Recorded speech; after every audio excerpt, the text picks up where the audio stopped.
Halo, selamat siang investor dan Kang Trading. Selamat datang kembali di channel YouTube Kang Saham Recehan. Kali ini kita akan membahas uh, story ya. Lebih dekatnya story adalah strategi long term investment value saya khususnya untuk invest di saham. Nah, sebelum kita memulainya, disclaimer dulu bahwa informasi ini belum tentu adalah informasi yang terbaik yang bisa dijadikan sebagai rujukan atau acuan dalam mengambil keputusan Anda untuk berinvestasi di saham ya. Ini adalah sedikit cerita bagaimana saya melakukan strategi, tips atau trik atau langkah-langkah di dalam mengambil long term investment di saham. Mari kita mulai. Yang pertama, yang saya lakukan tentunya adalah merapikan pengelolaan keuangan. Ya, Anda pun harus sama ya. Mau Anda jomblo, mau single, udah pacaran, sudah menikah, punya anak, atau bahkan sudah bercerai, pastikan keuangan diatur dengan baik. Ya, paling tidak ada sedikit pencatatan keuangan teratur.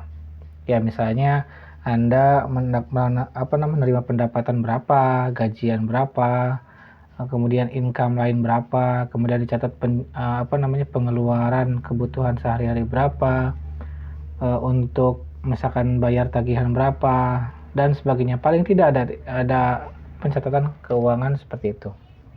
Yang kedua, alokasikan dana Anda ya. Setelah uang Anda dicatat, pendapatan, pemasukan, pengeluaran dicatat, alokasikan dana Anda sesuaikan dengan pengeluaran setiap bulannya. Jadi pastikan dana investasi adalah uang dingin ya, di luar kebutuhan pribadi, keluarga, pasangan, hiburan tentunya ya. Jadi uang yang sama sekali memang tujuannya untuk disimpan ya. Haram hukumnya yang memakai uang pinjaman atau hutang sebagai dana untuk investasi. Hal ini tidak disarankan juga oleh banyak financial planner, konsultan, baik secara online ya maupun secara institusi ya. Apalagi sampai pinjam ke fintech ya, pinjol, pinjaman online yang abal-abal dan tidak terlisensi oleh OJK itu lebih parah. Jangan ya. Oke, yang kedua, buat prediksi. Ya, saya lebih suka membacanya cenayang ya. Maksudnya cenayang adalah kira-kira ya, bisnis atau industri apa yang memang akan hype dalam 1 hingga 2 dekade ke depan. Paling tidak ya 5 tahun ke depan lah. Dulu biasanya yang populer di Amerika, di negara-negara barat, mungkin termasuk Eropa, itu akan sampai ke Indonesia dalam jangka waktu beberapa tahun. Ya, jadi di Eropa udah mulai redam, di Indonesia baru hype, baru ramai gitu. Nah, karena sekarang zaman teknologi, jadi kemungkinan akan sama ya, tidak akan jauh beda. Di sana yang hype, di Indonesia pasti juga akan hype. Ya, manfaatkan informasi terbuka seperti internet, Google khususnya ya. Jangan manja selalu ingin diberikan informasi dengan bertanya di grup dan sebagainya. Cari sendiri ya. Oke. Di kasus ini menganalisa atau memprediksi bahwa industri perkabelan khususnya fiber optik itu akan hype akan tinggi dalam waktu 5 tahun ke depan karena masuknya teknologi 5G di Indonesia ya. Seperti di video saya sebelumnya bahwa teknologi 5G ini akan selalu bergantung kepada ketersediaan jaringan fiber optik ya. Perlu diketahui bahwa di Indonesia sendiri salah satu emiten terbesar di fiber optik adalah Fox, di mana dia sudah memiliki pelanggan PLN di elektrik dan juga Telkom di telekomunikasi. Jadi sudah tidak diragukan. Ya, kemungkinan memang saat ini emiten kabel belum laku ya, agak susah naiknya, tapi diharapkan 5-10 tahun akan cuan ya. Oke, kemudian yang kelima, saya melakukan manual screening ya. Jadi setelah saya pilih misalkan, oh saya mau pilih kabel. Nah, kenapa kabel? Karena saya punya pengalaman historis sebelumnya, sebelum di kabel saya pilih cari di internet teknologi apa yang akan maju. Yang pertama AI, Artificial Intelligence, kemudian IoT, kemudian uang digital, payment system. Nah, kemudian karena ada payment system ini, saya dulu sebelumnya beberapa bulan yang lalu melakukan invest di emiten multipolar teknologi yang merupakan afiliasi dari Ruang Guru dan OVO ya. OVO itu dompet digital payment system ya. Makanya saya dapat cuan banyak dari MLPT. Nah, makanya saat ini saya mengambil screening lagi setelah memilih kabel. Saya mencari beberapa emiten kabel yang ada di bursa saham menggunakan aplikasi RTI Business ya. Saya mencatat semua di berupa file Excel ya, karena aplikasi RTI dan lain sebagainya itu tidak cukup ya. Memang ada kayak stock screener dan lain sebagainya, tapi saya tidak puas dengan hal itu karena tidak bisa mendapatkan informasi dari view yang saya butuhkan.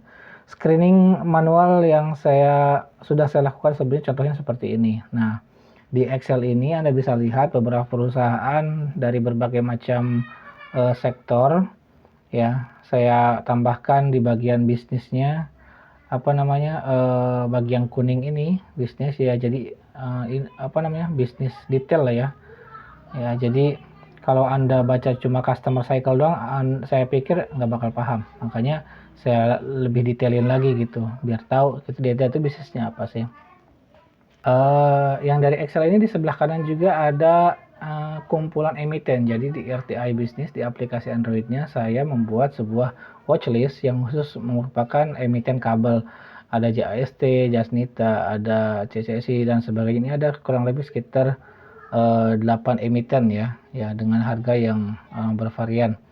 Nah, kemudian setelah Anda melakukan screening manual, tahap selanjutnya lihat fundamental perusahaan-perusahaan kabel tersebut ya. Jadi dari perusahaan yang tadi ini bisa dilihat nih masing-masing fundamentalnya, apakah perusahaan ini bagus atau tidak secara fundamental ya. Saya juga melis di sini ada earning per share, ada PER, ada PBV dan lain sebagainya ya. Jadi secara fundamental sudah baik ya, mencatatkan laba atau pertumbuhan laba bersih signifikan atau meningkat dari tahun ke tahun, buat saya sih itu cukup ya. Meskipun misalnya labanya tidak terlalu besar ya, mungkin perusahaannya juga baru melantai di bursa ya, itu cukup wajar. Bahkan itu akan jadi memiliki proyeksi yang besar nanti di beberapa tahun ke depan. Kemudian setelah mengetahui fundamental perusahaan, saya bandingkan harga dengan alokasi dana. Ya, misalnya kita kembali nih. Misalnya alokasi saya untuk 1 bulan, bandingkan harga dengan kemampuan atau alokasi dana yang kita punya. Misalnya kita punya sebulannya itu 1 juta rupiah. Maka kita sesuaikan 1 juta rupiah itu pengen dapat berapa lot misalnya. Ya, atau pengen kira-kira mau mengharapkan peningkatan di angka berapa atau di berapa persen. Nah, tinggal pilih nanti, sesuaikan. Mau yang di bawah 100 rupiah, mau di bawah 500 rupiah, harga per sahamnya silahkan disesuaikan. Ya, jadi ini sih tidak harus ya, tapi kalau saya sendiri menyesuaikan. Karena saya itu tidak terlalu besar alokasi dananya, makanya saya pilih memprioritaskan saham yang harganya di bawah 1.000 rupiah ya, karena kemungkinan bagger atau multibagger itu akan sangat besar dibanding saham yang harganya sudah puluhan ribu rupiah ya. Misalnya saham yang harganya 800 rupiah bisa jadi menjadi 3, 4 atau 5.000 rupiah ya, tapi saham seperti BCA yang sudah 33 ribu tidak mungkin jadi langsung 100.000 rupiah. Oke, kemudian selanjutnya adalah pilih emiten yang bagus namun sedikit investor. Nah, ini cara saya ya. Mungkin cara ini akan sedikit salah karena ada kelemahan. Ya, Kenapa saya memilih yang sedikit investor? Karena kemungkinan kita menguasai jumlah saham atau seluruh saham yang beredar di pasar itu sangat cukup besar, ya. Saya sendiri sudah melis beberapa emiten, ya, campuran yang investornya di bawah 1.000 orang, ya. Celakanya yang sedikit investor ini mempengaruhi pergerakan harga. Jadi kenaikan harga emiten dengan sedikit investor ini rata-rata lambat, sangat lambat, ya. Imbas tidak adanya transaksi di pasar, ya. Perlu sentimen-sentimen berita yang kita angkat. Oke, nah ini contohnya. Nah ini adalah contoh emiten-emiten yang pemilik atau pemegang sahamnya di bawah 1.000 orang, ya. Oke, ini campuran ada dari rumah sakit, ada dari energi, ada dari emiten kabel juga, kemudian ada dari emiten menara, ada otomotif, ya. Kemudian ada juga dari layanan kesehatan. Nah, setelah itu beli segera, ya. Artinya beli segera itu beli saat memang analisa Anda sudah sesuai, harganya juga sudah sedang turun misalnya, beli segera. Jangan terlalu berpikir panjang, keburu dana Anda dipakai untuk kebutuhan yang lain. Oke. Selanjutnya yang terakhir adalah lupakan, ya. Jangan dikomentari setiap hari meski ada kenaikan atau penurunan, jangan dilihat setiap hari aplikasinya, mau pakai Ajaib, mau pakai iPod, mau pakai Mirai, sama saja, jangan pernah dilihat setiap hari. Ya, jika Anda memang suka trading, silahkan buat akun baru di aplikasi sekuritas yang berbeda. Kenapa saya sarankan berbeda? Supaya Anda tidak sama-sama melihat emiten investment long term yang ada di aplikasi serupa, ya.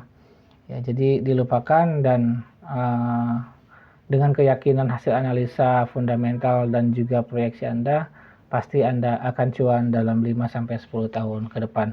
Ya, demikian histori atau cerita strategi saya dalam mengambil keputusan long term investment. Semoga informasi ini memberikan inspirasi dan informasi untuk Anda. Salam cuan.